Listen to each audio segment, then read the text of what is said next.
What's up, guys? This is Corey with the Dirt City Gym, back with another video for y'all. So today we're going to be taking a look at the new Power Booster promos. They're going to be released in about this next month or so. Specifically, we're going to be looking at how they affect the announcer leader. So World Martial Arts Tournament was a set, an expansion, or a theme set, excuse me, that was released here a while back. It had a lot of really strong combinations already in the set. Different cards that interact with each other incredibly well. And now with these power boosters, a lot of those combos are getting kind of a buff. Announcer is one of probably the two big leaders, Announcer and Hercule, that came out of World Martial Arts Tournament that has seen like a lot of success or extended amount of success or play. Announcer not as much as Hercule, obviously, but Announcer is still one of those. It's a real like easy deck. You just hand it to someone, and they can just take it and play it. There's a lot of, like I said, a lot of combinations, a lot of things it can do that's really nice. And all that good stuff. I think Announcer moving forward has the potential to be really powerful. It gains a real boost to one of its already incredibly strong combinations as it was. So let's go ahead and get into the list. Alright, so for those of you who are unaware, so we've got Announcer, and then the Announcer on the back. So he's a 10k on the front, 15k on the back. On his front side, he says all of your World Martial Arts Tournament cards have no specified cost. So any of these cards you can play for any energy. Just an example, this Dende here, he normally costs 1 blue. Because of our Announcer skill, you can charge a yellow and pay the yellow to play the Dende. So really strong there. He's also limited to only including World Martial Arts Tournament battle cards, so that is somewhat of a hindrance, especially when it comes to sideboard. But as far as all the combinations that he has, it doesn't restrict him too much. Fortunately for him, he's unlike the Zeno from the Tournament of Power, that he actually gets access to any extra cards that he wants to run, so he's not completely restricted, which makes him really good. Alright, he's next got, once per turn, whenever you play a World Martial Arts Tournament card, you may draw a card, and this is really strong because it works on both yours and your opponent's turn. So you play one, draw one. If you negate with a battle card on your opponent's turn, you can draw a card. A lot of really cool interactions there. So he's a great hand advantage leader. He likes to draw. He's usually never going minus in his hand. He's usually always going at least positive or plus, or neutral or plus. And then on his backside, he has the ability once per game, choose 2 of your World Martial Arts Tournament battle cards, and they get plus 5,000 power for the duration of the turn. Not as strong. It has its uses, obviously. Unfortunately, since it's just a once per game, you have to be kind of careful with the spots that you choose to use it. This is one of those leaders that honestly you kind of want to flip at the last moment. He's just so much better on his front side as opposed to his back side because he gets that inherent draw and everything like that. But overall, just a pretty solid leader. So let's move on to the list. So first up, we got Bobbity, the Mastermind. So he's a 4-drop. So he says whenever you play him, you may take a card from your hand and put it on top of your deck, and then you can search your deck for a Supreme Showdown Vegeta and put it into play. And then his other auto is whenever this card is KO'd by one of your skills, all of your red World Martial Arts Tournament battle cards can't be KO'd for the duration of the turn. So really strong. The Supreme Showdown Vegeta and Goku was really always kind of the big bomb of the deck. Typically you couldn't get this out until turn 4, turn 5, turn 4 with objection, which while fast in faster formats kind of restricted it. But with Bobbity, you can get this out as early as turn 3 using objection, or even just turn 4 if you're just hard casting it and everything like that. Which again, just speeding up that engine to get 2 triple strikers into play is just a really strong ability. And also, his second ability is something to actually pay attention to, since they can't be KO'd.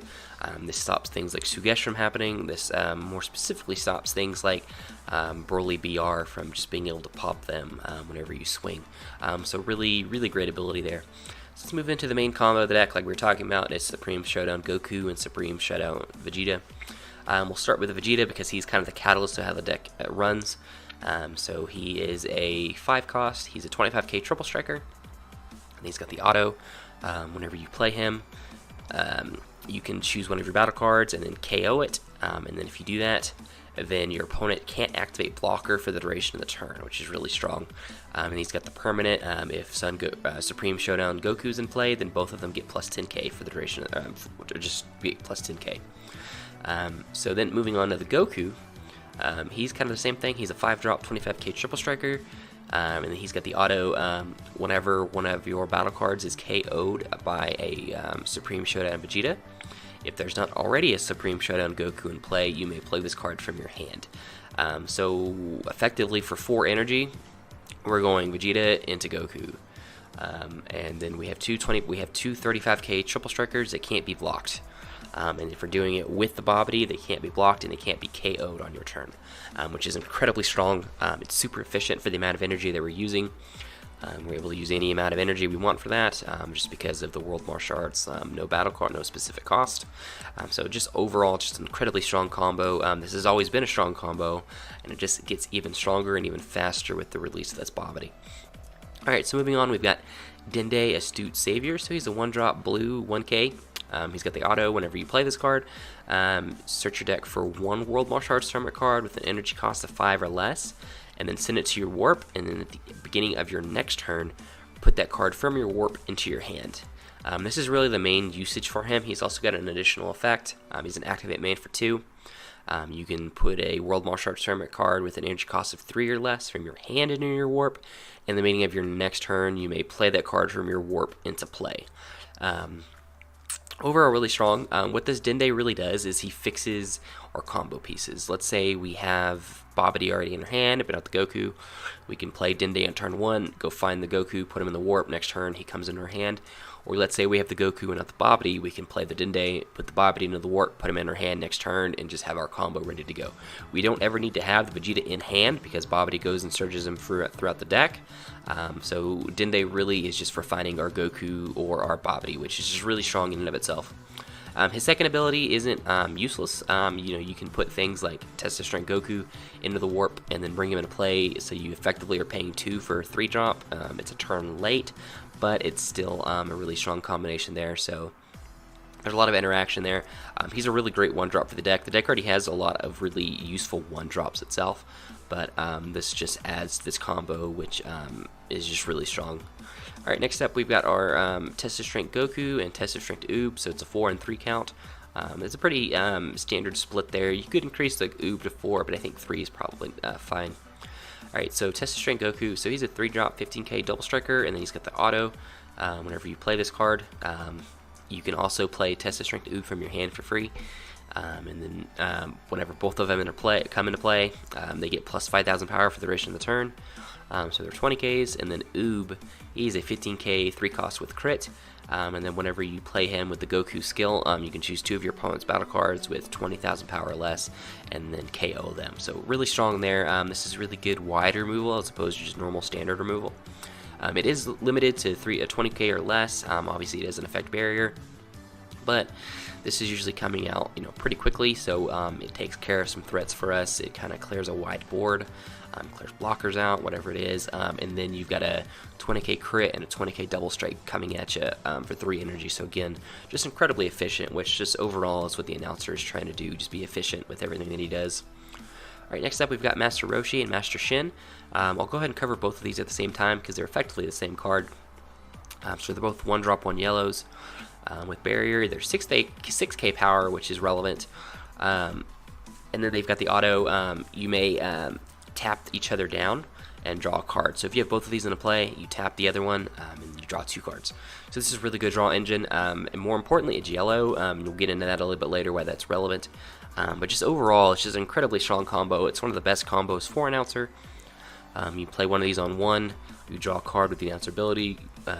Second turn, you play another one, you draw with the announcer ability again, and then you tap them both down, and you draw 2 cards. Like we talked about, the 6k power is relevant. That means they have to commit to either a leader swing or a bigger body swing in order to KO it. And if they don't combo, all you have to do is combo 1 card to save it. So they couldn't swing with like a 5k and deal with it. They would have to commit resources to that, or they're using their leader swing to commit resources to it. So just all in all, it's just really great being at a 6k as opposed to a 5, which typically cards like this you'd see at a 5k. And then again, having barriers just really strong. It permits him from getting removal and things like that. Alright, next up we've got 3 Announcer Ever Curious. So he's a 1-drop 1k. He's a black card. Auto whenever you play him. You search your deck, you look at the top 7 cards of your deck, and then add a World Martial Tournament card you find there to your hand. So he's just a great searcher. He's great with our leader because you play him, draw a card, then you can search. You know, there is some sequencing there. Some people prefer to look at the top 7 then draw. I prefer to draw than look at the top 7, because then you draw, then you can see what you're going to get off that draw. Then you can say, okay, now what I need to find off the top 7. So really good there. He's a great searcher. And then next up, we've got for announcer, Play-by-Play Pro. So he's a 1-drop 1K. He is a counter attack, so you can play him as a negate. And he's got the other effect that auto whenever you play him on your turn. If you have 2 or more World Martial Arts Tournament cards in play, draw 2 cards. So he's another great draw engine for the deck. So with Announcer, you play him, you draw a card off the Announcer ability, then draw 2 cards off his ability. So he's a +2 just in a 1 energy. So really strong there. And then moving on to our super combo, we are running the yellow future martial artist Son Goku. We are running yellow just because there's more significance running yellow as opposed to blue. Just for a lot of different things. In combination with the Roshi and Shen, you have access to Battering Laser, Flying Nimbus, cards like that. So I just think it makes it a little bit easier to sideboard running yellow in the main as opposed to an additional color super combo. The benefit of the Announcer and all the World Martial Art Tournament leaders is they can run any of the super combos. Their only specific requirement is that your leader be World Martial Arts Tournament, so we get access to a lot of different tools there. Now moving into our extra cards, we got 4 Senzu Bean, just pretty self-explanatory. We run enough blue that we only ever need to charge 1 blue between the Senzu Bean and the Objection, so Senzu Bean's just always a really great card to have, extend our plays. They're great defensively. I'm typically more of one to use them defensively than offensively, but it's just one of the best cards in the game, always has been, and until it gets power crept out, probably always will be one of the best cards in the game. Alright, next up we've got 4 Objection. This is what accelerates our energy. This is our energy ramp. Let's get into the Son Goku, Son Vegeta combo out on turn 3, as opposed to turn 4, turn 5. So it's still pretty self-explanatory. Everyone knows what this does. You kind of have to run 4 because you want to see this as early as possible. You are drawing quite a bit with the Announcer leader, but Objection just, you know, like I said, it gets us a ramp. It's pretty much a free charge after you ramp the one time. You don't ever need to ramp more than once. And then finally, we're running 1 Battering Laser. So this is just kind of we're going to make sure we're pushing for game whenever we play this. You know, it's never fun to swing in with a Triple Striker and then they just drop a negate. So we've got the Battering, so we can drop the Battering, pitch a yellow card, and stop that negate from happening. So again, just really strong, and like I said, that's the relevance of running like the yellow super combo and the Roshi and Shin combos. It gives us access to cards like Battering. I don't have a sideboard listed as of right now.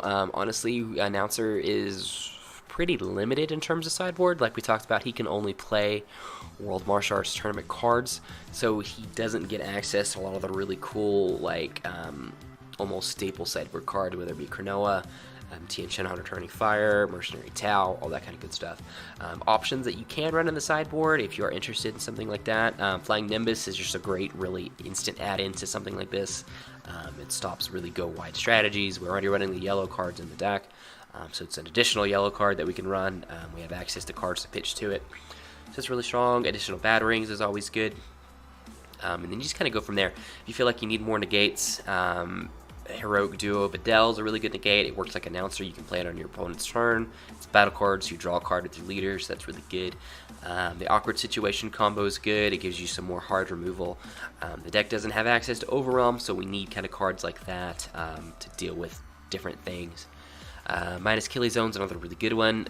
Obviously, we talked about we don't want to run into like Cold Bloodlust or something like that whenever we're playing our Supreme Showdown combination.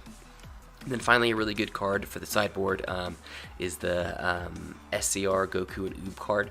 I don't think it's overly relevant main deck. There's not just like a whole ton of cards or a whole ton of decks you're going to play against. They're going to be able to charge to 6.